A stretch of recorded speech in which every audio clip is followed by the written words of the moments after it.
HTML භාෂාවෙන්. HTML භාෂාවෙන් සරල වෙබ් පිටුවක් නිර්මාණය කරද්දී කොහොමද අපි නිර්මාණ කටයුතු කරගෙන යන්නේ කියලා ඉස්සරහට. හරිද?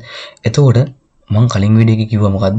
HTML භාෂාවෙන් වෙබ් පිටුවක් නැත්තම් විද්‍යුත් ලේඛනය නිර්මාණය කරද්දී අපිට ප්‍රධාන වශයෙන් ඕන වෙනවා මොකද්ද? ටෙක්ස්ට් එඩිටර් එකක් ඕන වෙනවා. හරිද? ඊට අමතරව අපිට ඕන වෙනවා මොකද්ද? වෙබ් බ්‍රවුසර් එකක්.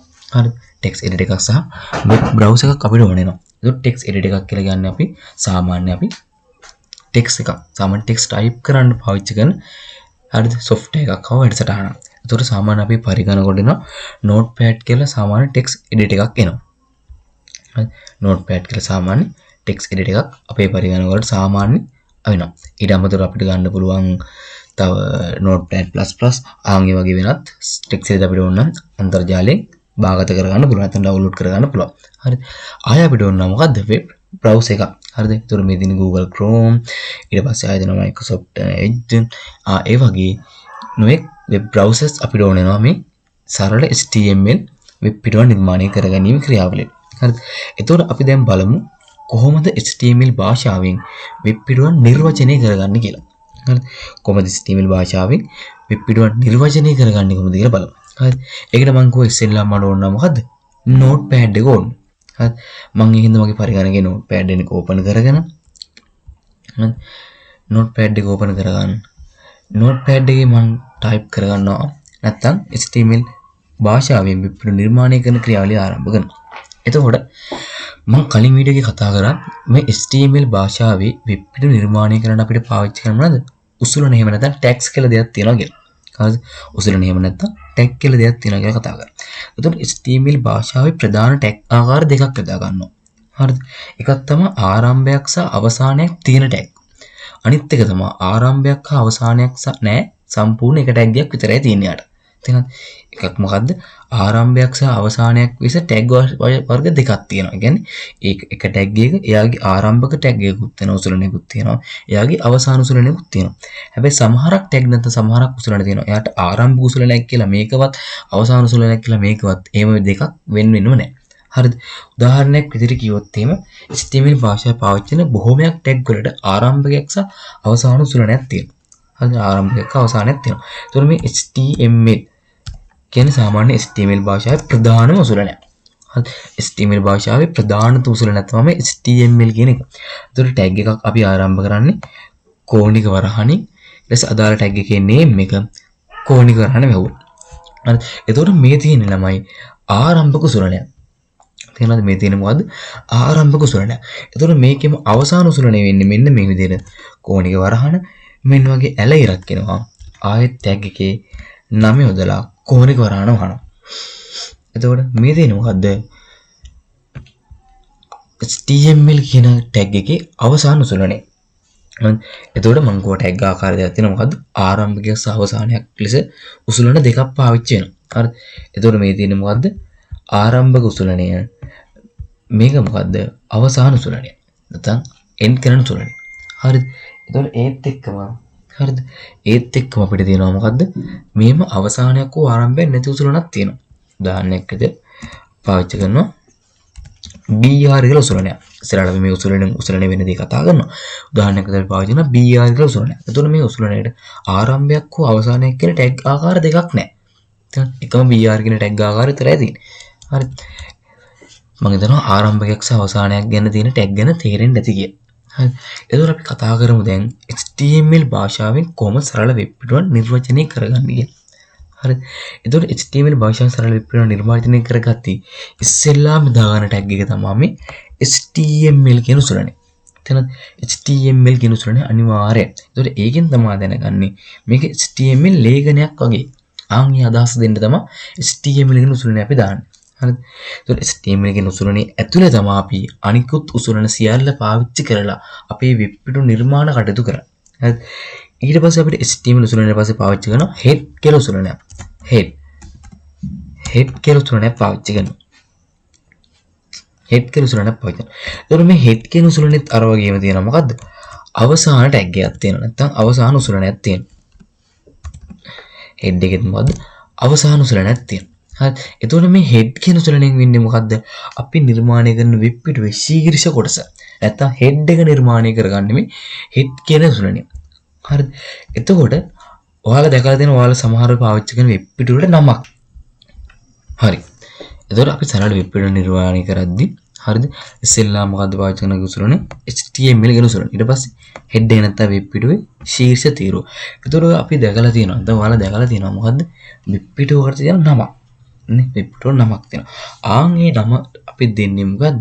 මේ හෙඩ් කියන තීරුව ඇතුලේ නැත්තම් හෙඩ් කියන ටැග් එක නැත්තම් හෙඩ් කියන උසුලන ඇතුලේ පාවිච්චි කරන තව උසුලන සුවිශේෂී. ඒකට අපි කියනවා ටයිටල් කියලා. මොකද්ද? ටයිටල් කියලා. ඒ ටයිටල් කියන එකෙත් ආරම්භක උසුලනේ අපි ඉන්දියලා ඊට පස්සේ අපි දෙනවා අපේ වෙබ් පිටුවට නමක්. මම දෙන්නම් my web page කියලා දෙන්නම්කෝ. my web page. දින නමක් දීලා අදාළ ටයිටල් කියන උසුලනයත් ක්ලෝස් කරනවා. අදාළ ටයිටල් කියන උසුලනයත් ක්ලෝස් කරනවා. එතකොට මේ තියෙන්නේ මොකද්ද? ටයිටල් කියන එකේ අර්ථය මොකද්ද? මාතෘකාව කියන එක. එතකොට මේ තියෙන්නේ මගේ වෙබ් පිටුවට මම දෙන මාතෘකාව. හරිද? ඊට පස්සේ එහෙම කරලා හෙඩ් එක ක්ලෝස් කරාට පස්සේ එතකොට මේ හෙඩ් කියන උසුලනේ ඇතුලේ තමයි ටයිටල් උසුලනේ කියන එක පාවිච්චි කරන්නේ. හෙඩ් එක ක්ලෝස් කරාට පස්සේ අපි සුවිශේෂී උසුලනයක් කියනවා බොඩි කියලා. මොකද්ද? බොඩි කියලා සුවිශේෂී උසුලනයක් කියනවා. මේ බොඩි කියන උසුලනෙන් වෙන්නේ මොකද්ද? අපේ වෙබ් පිටුවේ අපේ වෙබ් පිටුවේ අපි දාන සියලුම අන්තර්ගතයන් ඇතුළත් කරන්නේ මේ බොඩි කියන උසුලනේ ඇතුලේ. තේරුණාද? අපි දාන අපේ වෙබ් පිටුවේ සියලුම අන්තර්ගතයන් ඇතුළත් කරන්නේ බොඩි කියන උසුලනේ ඇතුලේ. එතකොට මේ බොඩි කියන උසුලනේ ඇතුලේ අපිට විවිධ උසුලන පාවිච්චි කරලා විවිධ වෙනස්කම් අපේ වෙබ් පිටුවට කරගන්න පුළුවන්. හරිද? මම දැන් උදාහරණයක් විදිහට හරිද? h1 කියන උසුලනේ පාවිච්චි කරලා දානවා the html. හරි මේ උසුලනේ කියන්නේ ඉස්සරහා පාඩම් වලින් වලට වෙනම කියන උසුලනේ මොකද්ද කරන්න කියලා. හරිද? මම දැන් මේ චූටි අර්ථයක් ගන්න තමයි ඔයාලට දාන්නේ. ආයෙ මම දානවා h2 කියන උසුලනේ the best ICT කියලා මම දානවා. best ICT කියලා. එතකොට ඕම් ඔය වගේ අපේ වෙබ් පිටුවේ බොඩි එකේ නැත්තම් අන්තර්ගතයේ වෙන්න ඕන දේවල් අපි දෙන්නේ මොකද්ද? මෙන්න මේ බොඩි කියන උසුලනේ ඇතුලේ. එතකොට මේ බොඩි කියන උසුලනේටත් මොකක්ද තියෙන්නේ? අවසානකට ටැග් එකක් නැත්තම් ක්ලෝසින් ටැග් එකක් තියෙනවා. හරිද? මම HTML භාෂාවේ පාවිච්චි කරන බොහොමයක් උසුලනවලට ආරම්භක ටැග් එකක් සහ ක්ලෝසින් ටැග් එකක් කියලා ආකාර දෙකක් තියෙනවා කියලා. එතකොට බොඩි කියන උසුලනටත් ඒ වගේම ආරම්භක සහ අවසාන කියන උසුලන ආකාර දෙකක් පාවිච්චි වෙනවා. හරිද? එතකොට මේ තමයි සරල වෙබ් පිටු නිර්වචනය තමයි මේ තියෙන්නේ. හරිද? කොහොමද? ඉස්තෙල්ලාම HTML වලින් පටන් ගන්න ඊට පස්සේ හෙඩ් එක නැත්නම් ශීර්ෂ තීරු නිර්මාණය කරනවා. ඒ හෙඩ් එක ඇතුළේ අපේ වෙබ් පේජ් එක නමක් අපි දෙනවා. ඊට පස්සේ අපි වෙබ් පිටුව අන්තර්ගතය නිර්මාණය කරනවා. හරිද? අවසානටම අපි කරන්නේ මොකද? අපි HTML කියන ડોකියුමන්ට් එක ක්ලෝස් කරගන්නවා. හරිද? ඊට පස්සේ ඔයාලා දැනගන්න ඕන සුවිශේෂ දෙයක් තියෙනවා. මේක සේව් කරන්නේ කොහොමද කියන්නේ. හරිද? නැත්නම් තැම්පත් කරන්නේ කොහොමද කියන්නේ. මම යනවා ෆයිල් එකට ගිහලා මම දෙනවා save as කියලා. මම ප්‍රථම වතාවට නේද අලුතෙන් හදුවා නම් අපි දෙන්නේ මොකද්ද? save as කියන එක. හරිද? save as කියන එක දීලා හරිද? මම තෝරගන්න අදාළ මගේ save වෙන්න ඕන තැන. මම තෝරගන්න මගේ desktop එකේ save කරන්න කියලා. හරිද? ඊට පස්සේ ඒකට දෙන්න ඕනේ මොකද්ද? name එක. මේක save වෙන්න ඕනේ name එකක් දෙන්න ඕනේ. අපි දන්නවනේ ගොනුවක් save වෙන්න ගොනු නාමයක් සහ ගොනු දිගුවක් දෙන්න ඕනේ කියලා. මොකද්ද? file name and file extension එකක් දෙන්න ඕනේ. මම දෙනවා මේක නිකන් මම දෙන්නම්කෝ web කියලා දෙනවා. ඕක තමයි නම. ගොනු නම මොකද්ද? web මතක තියාගන්න.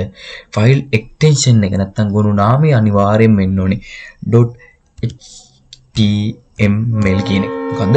.html කියලා තමයි අපි අනිවාර්යෙන් මේකේ ගොනු නාමය කියන එක දෙන්න ඕනේ.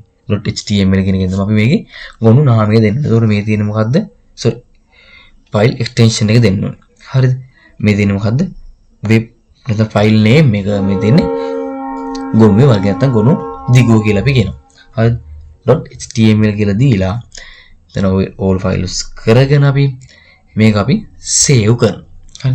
දැක්කම මේ මගේ ෆයිල් එකේ නම් මේක දැන් save වුණා. දැන් මේ මං ගිහින් බලනවා මං save කරපු තැන මේක save වෙලා තියෙන්නේ කොහොමද කියලා. බලන්න. මං දුන්නේ මොන වගේද? මං දුන්නේ web. මේ තියෙන්නේ web කියලා තමයි මන් දුන්නේ. ඒ නමින් මට පේනද ගොනුවක් නිර්මාණය වෙලා තිනවා. ඒ ගොනුවේ සංකේත බලන්න මොකද්ද? මේ Chrome එකේ සංකේත වගේ නේද තියෙන්නේ. ඒ කියන්නේ මොකද්ද? වෙබ් බ්‍රවුසර් එකේ සංකේතයෙන් තමයි මගේ HTML ડોකියුමන්ට් එක නිර්මාණයලා තියෙන්නේ. දැන් බලන්න මේ type කියන ඔයාලා මේ mouse point එක අරන් ගියාට පස්සේ මේ type එක සමානයි Chrome HTML ડોකියුමන්ට් එකක් කියලා එනවා. නේ. මේක මොකද්ද? HTML ડોකියුමන්ට් එකක් කියලා තියෙනවා. එතකොට මම මේක උඩ right click කරොත් එහෙම හරිද? අන්ත මේක උඩ මන් දෙපාරක් click කරොත් double click කරොත් එහෙම මට මේක open වෙනවා. මොකෙන්ද? මගේ web browser එකේ. තේරෙනවද? මගේ web browser එකෙන් මේක මට open වෙනවා. හරි. දැක්කනේ. එතකොට මේ තියෙන මම web පිටුවට දුන්න නම my web page කියලා මම web පිටුවට දුන්න නම තමයි මේ තියෙන්නේ. my web page කියලා දුන්නේ මොකද්ද? මගේ web පිටුවට දුන්න නම. ඊට පස්සේ මේ දෙනවා මොකද්ද? මම අර body එකේ නැත්තම් අන්තර්ගතේ web පිටුවේ අන්තර්ගතේ දාපු දේවල් තමයි මේ the HTML best ICT කියලා වැටලා තියෙන්නේ. තේරෙනවද? ඒතර ඕකෙන් තමයි මොකද්ද? සරල වෙබ් පිටුව වුණා මේ කෝඩ් එක අපි ළඟටම අරන් බලමු. හරිද? සරල වෙබ් පිටුව නිර්වචනය කළා තමයි තියෙන්නේ. එතකොට මේ HTML head කියන්නේ ශීර්ෂ තීරුව, ඊට පස්සේ title කියන්නේ මගේ වෙබ් පිටුවට දෙන්න ඕන නම, ඊට පස්සේ body කියන උසුලන ඇතුලේ තමයි මගේ වෙබ් පිටුව ගන්න ඕන සියලුම වෙනස්කම් මම සිදු කරන්නේ. හරිද? වෙබ් පිටුව ගන්න ඕනේ සියලුම වෙනස්කම් මම සිදු කරන්න වගේ body කියන උසුලනේ ඇතුලේ. හරිද? තේරුණාද? එතකොට සරල වෙබ් පිටුව නිර්වචනය කියන්නේ මොකක්ද කියන එක? හරිද? හරි.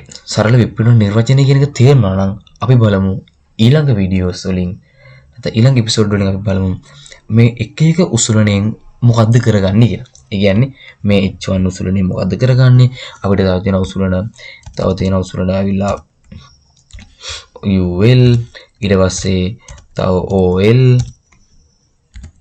ඔය වගේ විවිධ තව නොඑක් උසුලණ තියෙනවා මේකේ. හරිද? නොඑක් වර්ගයේ උසුලණ තව තියෙනවා. එතකොට අපි බලමු මේ එක් එක් උසුලණෙන් අපි වෙබ් පිටුවල මොනවද කරගෙන වෙනස්කම් කියලා. හරිද?